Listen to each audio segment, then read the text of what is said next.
Hello and welcome to human physiotherapy. मैं doctor Anand Kumar. आज हम सीख रहे हैं क्रेप बैंडेज लगाने के लिए। हर जॉइंट्स के लिए क्रेप बैंडेज अलग अलग तरह से उसकी रैपिंग होती है।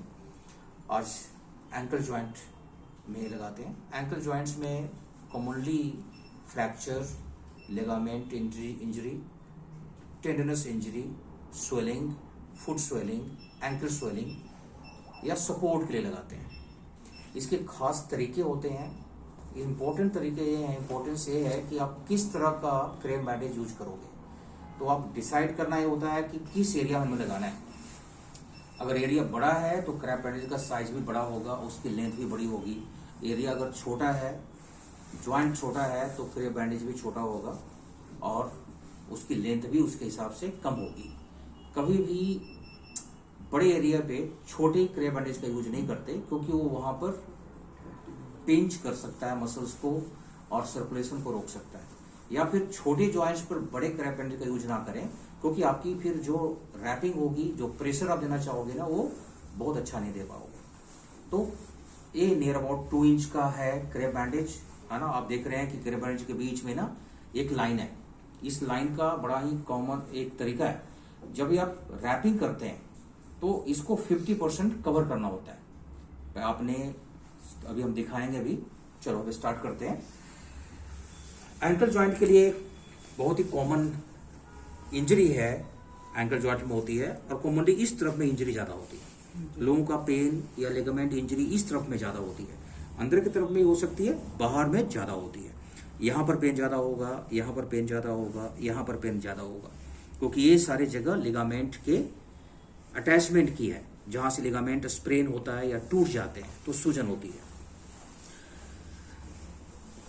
जब भी क्रेप बैंडेज लगाएं तो क्रेप बैंडेज के लगाने से पहले उस जॉइंट को क्या बोलते हैं, उसका न्यूट्रल पोजीशन, ऐसी पोजीशन में ले जानी है जिस पोजीशन में लिगामेंट, टेंडन और मसल्स के बीच में न्यूट्रल स्ट्रेच फील हो पेशेंट को। या तो बहुत ज्यादा डाउन नहीं कर सकते, बहुत ज्यादा ऊपर नहीं कर सकते। आपको एक फिजियोलॉजिकल लिमिट में रखनी है मसल्स को। मसल्स की फिजियोलॉजिकल लिमिट डिसाइड करती है कि मसल्स लंबे समय तक उस एरिया में रेस्ट में रह सकते हैं। ठीक है।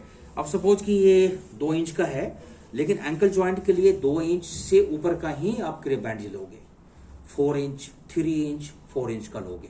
अगर आपके नी जॉइंट का करना है तो नी जॉइंट में 4 इंच से ऊपर का लोगे। चलो अभी तो हम अपने टीचिंग पर्पस के लिए हमने स्टार्ट किया है, और जो भी लोग वीडियो में देखेंगे तो इसके तरीके को देखेंगे किस तरह से। जब भी क्रेप बैंडेज को पकड़ना हो तो ऐसे पकड़ें, इसको कभी भी ऐसे ना पकड़ें, ऐसे ना पकड़ें। ये हमेशा इस तरह से होना चाहिए। कहां से कहां हमने रैप करना है। सपोज कि हमने अगर एंकल जॉइंट को सपोर्ट देना है तो रैपिंग हमने इस फिंगर्स को छोड़ देना है, हमने फिंगर्स को ऊपर में नहीं करना है। इस तरह से हम पहला रैप करेंगे यहां,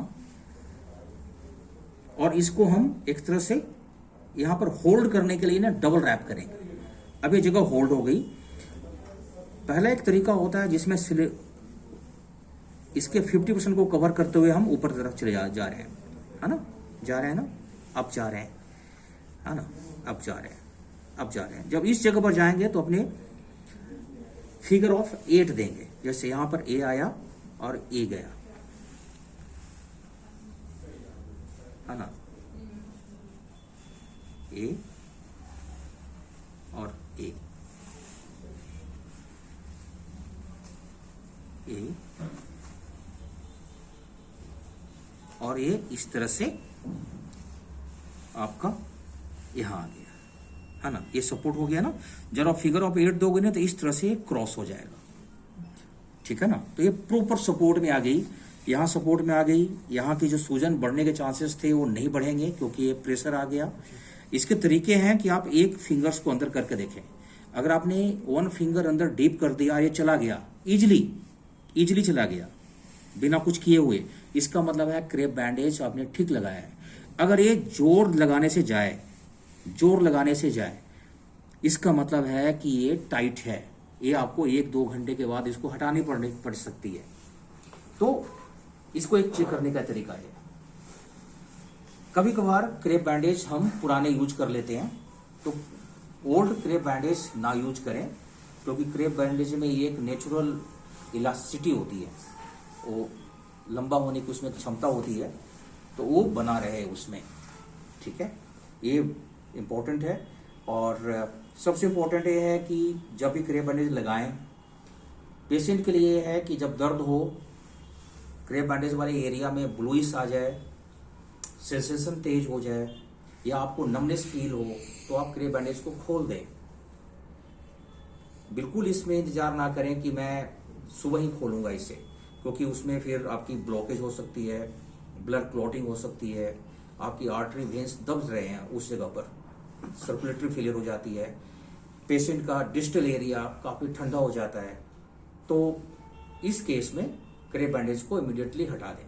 हटाने के बाद ही आप उस आदमी से पूछिए जिसने लगाया है, या फिर आपने खुद लगाया है तो उसको फिर आप अलग ढंग से कम प्रेशर में लगाएं। स्वेलिंग अगर बहुत ज्यादा है तो क्रेप बैंडेज ना लगाएं, क्योंकि फिर उस जगह पर एक्स्ट्रा फ्लूइड होती है, तो आप क्रेप बैंडेज जब लगाएंगे तो वो फ्लूइड पर प्रेशर चली जाएगी, वो फिर प्रेशर दूसरे एरिया में भी चला जाएगा, आर्टरी वेन्स पर भी चला जाएगा। तो एक्स्ट्रा फ्लूइड है तो ना लगाएं। कभी कभार फ्लूइड को कम करने के लिए भी क्रेप बैंडेज लगाते हैं, उसके अलग तरीके हैं।